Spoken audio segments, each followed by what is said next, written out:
शव यात्रा। अमरपुर नाम के एक गांव में विमल हलवाई अपने 2 छोटे बच्चों और बीवी के साथ रहता है। विमल की पत्नी ज्योति भूत प्रेत जादू टोने में बहुत माना करती थी। इसका बिल्कुल विपरीत विमल इन चीजों को दक्यानुसी माना करता था। रोज की तरह विमल अपने मिठाई की दुकान जाने के लिए निकलने की हड़बड़ी में होता है। मैं निकलता हूँ ज्योति, देरी हो जाएगी, दुकान भी खोलनी है मुझे। अजी ध्यान से, आज अमावस्या है। रास्ते में कोई कपड़ा या कुछ भी गिरा हो तो उसे लांग मत दीजिएगा, बगल से चली जाइएगा। अरे ऐसे तो तुम मुझे पागल ही कर दोगी क्या? हाँ, मैं नीचे देखकर चलूं कि सामने से कोई गाड़ी घोड़ा आकर मेरे ऊपर से चला जाए? दोनों हालत में तो मेरी ही मौत है। अरे क्यों सुबह सुबह इतनी अपसुगनी बातें कह रहे हो जी?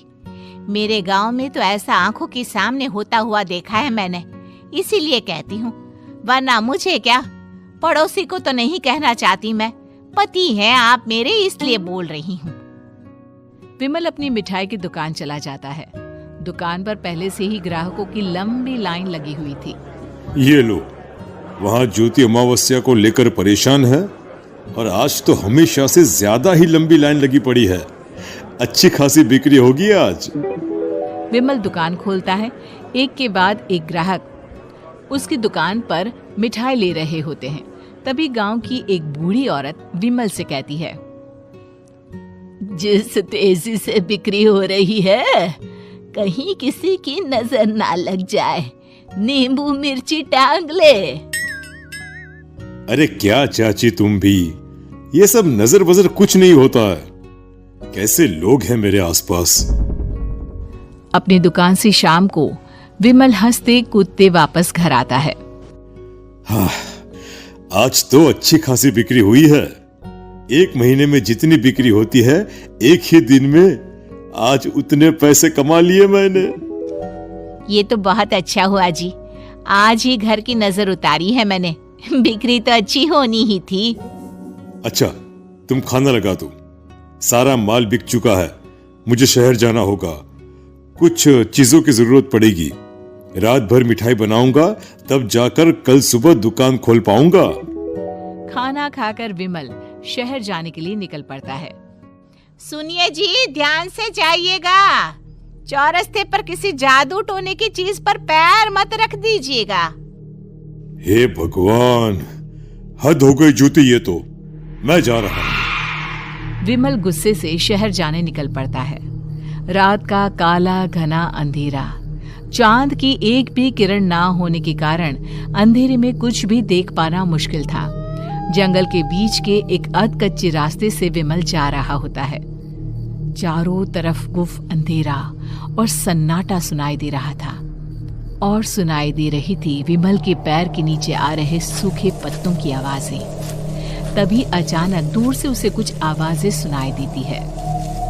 अरे, ये इतनी रात को जंगल के रास्ते कौन जा रहा है? शायद कोई टोली होगी। राम नाम सत्य है, राम नाम सत्य है, राम नाम सत्य है, राम नाम सत्य है। धीरे धीरे आवाज कुछ कुछ सुनाई पड़ती है। आवाज धीरे धीरे और नजदीक आती सी लगती है।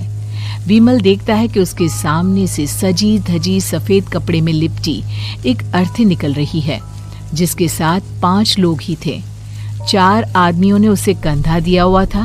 एक मटका लिए आगे आगे बढ़ रहा था। विमल के बिल्कुल सामने आकर अर्थी रुक जाती है।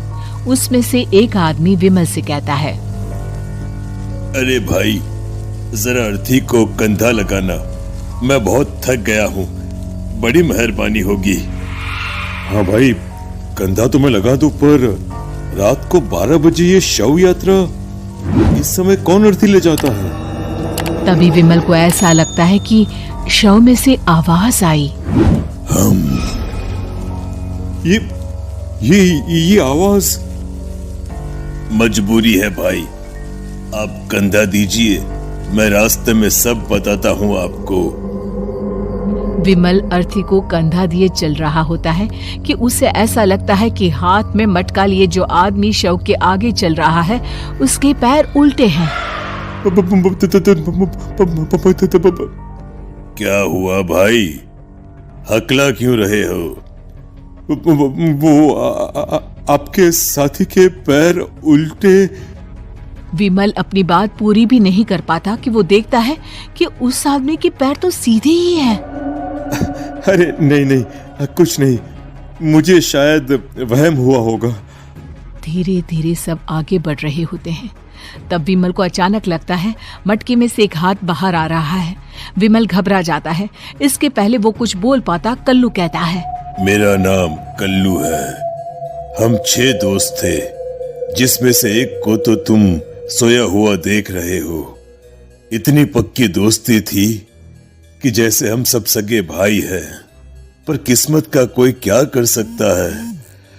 आज से 4 साल पहले एक नदी में हम सब नहाने गए थे, जिसमें डूबकर राजेश की मौत हो गई। किसी मजबूरी के कारण हमें उसकी अर्थी को रात को ही शमशान घाट ले जाना पड़ा। हम 5 उसे ले जा रहे थे। 4 साल पहले आप 5 में मैं कुछ समझा नहीं। मंकू अपनी गर्दन पीछे घुमाकर अपनी आंखें बड़ी बड़ी कर विमल से कहता है, अरे भाई, पूरी कहानी खत्म होने दो, फिर बीच में बोल लेना, ठीक है? तभी रास्ते में एक हादसे में अपने दोस्त के साथ हम सभी मर गए। वो सामने देखो, हमारा दोस्त। विमल सामने देखता है। उसे दिखता है कि एक ऐसा आदमी जिसका शरीर कई जन्मों से पानी के अंदर रहने के कारण सफेद पड़ गया है। उसकी आंखें बाहर की ओर निकली हुई थी। फिर ये अर्थी किसकी है? अर्थी के साथ के लोग अर्थी को नीचे रखते हुए एक साथ विमल की ओर देखते हुए कहते हैं, तुम खुद ही देख लो। विमल शव पर से सफेद कपड़ा हटाता है। शव की जगह खुद को ही देखकर विमल के होश उड़ जाते हैं। वो शव विमल की ही थी। पलक झपकते ही विमल उस अर्थी की जगह पर होता है। 6 के 6 दोस्त उसी तरह अर्थी को उठाकर चलने लग जाते हैं। राम नाम सत्य है। राम नाम सत्य है। राम नाम सत्य है।